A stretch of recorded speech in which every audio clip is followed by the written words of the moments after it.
Bom dia a todos os amigos e amigas do Facebook, público geral, do YouTube, do Instagram, do Zap, do Telegram. Bom dia a todos. E aqui a gente vai continuar o estudo do Livro dos Espíritos. Livro 2, capítulo 2, a Encarnação dos Espíritos. Pergunta 132. Qual o objetivo da encarnação dos Espíritos? Resposta. Deus a impôs a eles com o objetivo de os fazer chegar à perfeição. Para alguns é uma expiação, para outros é uma missão.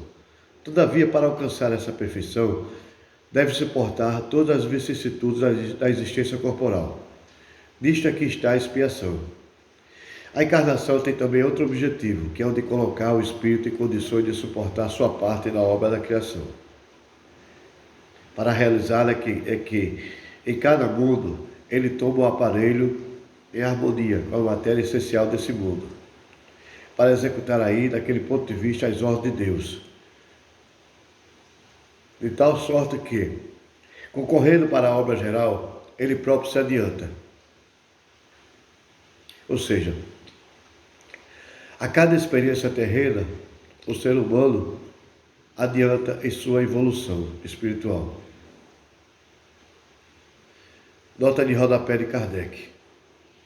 A ação dos seres corpóreos é necessária à marcha do universo, mas Deus, em sua sabedoria, quis que, por essa mesma ação, eles encontrassem o meio de progredir e de se aproximarem dele. É assim que, por uma lei admirável de sua providência, tudo se encadeia, tudo é solidário à natureza. 133. Os espíritos que desde o princípio seguiram o caminho do bem têm necessidade da encarnação? Resposta. Todos são criados simples e ignorantes.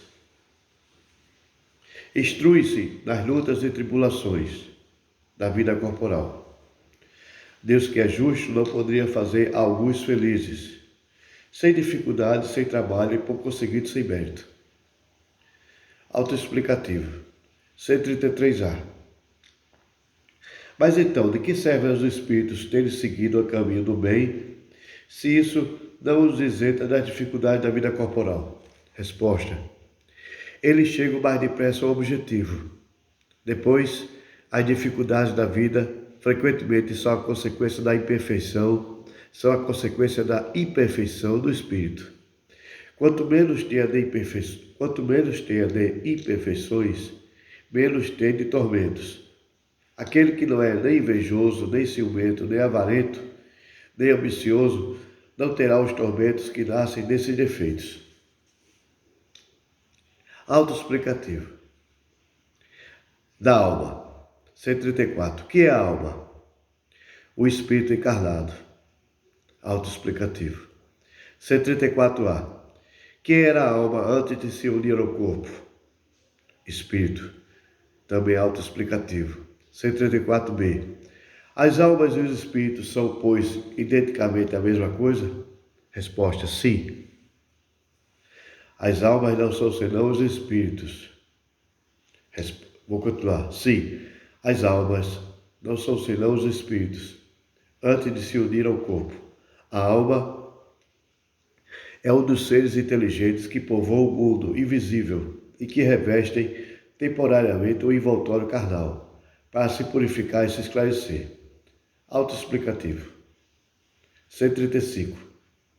Existe no homem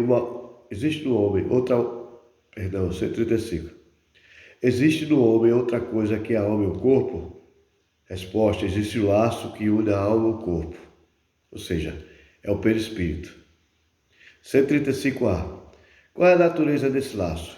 Resposta. Sempre material. Quer dizer, intermediário entre o espírito e o corpo.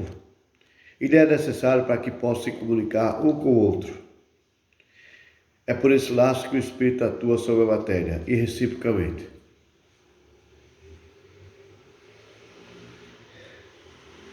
Ou seja, a gente sabe que é o perispírito. Agora, nota de rodapé de Kardec. O homem é formado assim.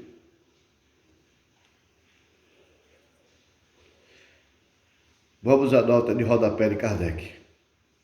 O homem é formado assim de três partes essenciais. Primeiro, O corpo ou ser material, análogo aos dos animais e animado pelo mesmo princípio vital. Segundo, a alma, espírito encarnado do qual o corpo é a habitação.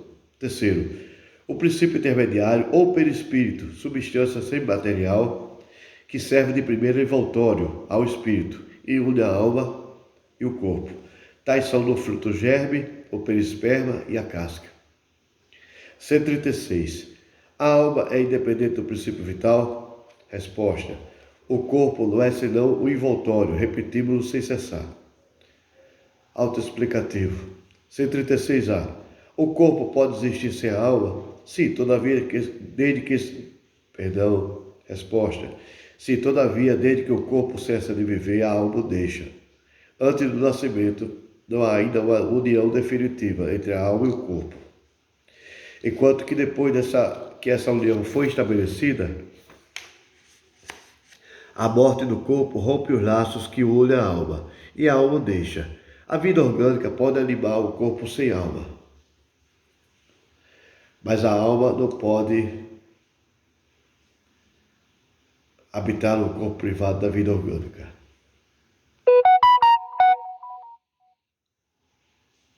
Vou repetir. A vida orgânica pode animar o corpo sem alma, mas a alma não pode habitar o corpo privado da vida orgânica. Ou seja, a vida orgânica, a vida somática, ela habita.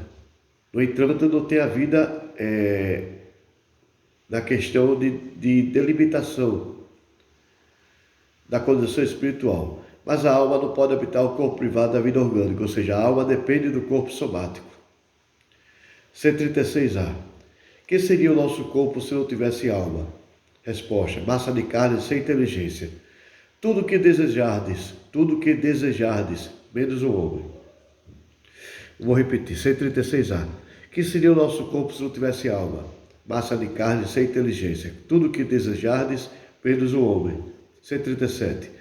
O mesmo espírito pode se encarnar em dois corpos diferentes ao mesmo tempo? Resposta. Não. O espírito é indivisível. O espírito é indivisível e não pode animar simultaneamente dois seres diferentes. Parênteses. Vem o livro dos médiuns, capítulo Bicorporeidade e Transfiguração. Aí vai o parênteses. Ele não pode animar dois corpos diferentes, mas ele pode irradiar. O que significa dizer? Dependendo da condição moral do espírito, se ele for o espírito obsessor, ele pode, através da sua irradiação, obsidiar não somente uma pessoa, mas 2, 3 ou mais pessoas, através da sua energia. 138. O que pensar da opinião daqueles que consideram a alma como o princípio da vida material? É uma resposta, é uma questão de palavras. Nós não a temos. Começai por vos entenderdes vós mesmos. 139. Certos espíritos, e antes deles, alguns filósofos, definiram a alma, uma centelha anímica emanada do grande todo. Por que essa contradição? Resposta. Não há contradição. Depende da significação das palavras. Por que não tendes uma palavra para cada coisa? E aqui tem a nota de rodapé, mas eu vou deixar para ler a nota de rodapé amanhã, ou então mais tarde, tá certo? Agradeço a todos vocês. E a gente ficou na nota de rodapé da pergunta 139. E mais uma vez eu agradeço a todos vocês, meus amigos e amigas do Facebook, público geral, do YouTube, do Instagram, do Zap, do Telegram, do Messenger.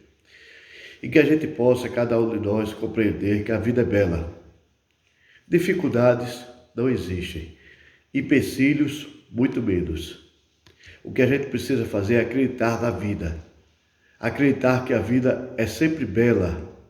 Nós é que muitas vezes deixamos de vivenciar a vida porque criamos formas, pensamentos equivocados, ou downloads negativos, que a gente possa acreditar que existe o poder maior, que é Deus. Existe o poder maior também em nós, no nosso interior, na nossa parte interna, e que a gente consiga sempre estabelecer o contato conosco mesmo, no sentido de a gente verificar que nada obstrui a nossa felicidade, o nosso caminho evolutivo. Agradeço a vocês mais uma vez por esse vídeo. Muito obrigado, que Deus os abençoe, que Deus nos abençoe sempre. Muito obrigado.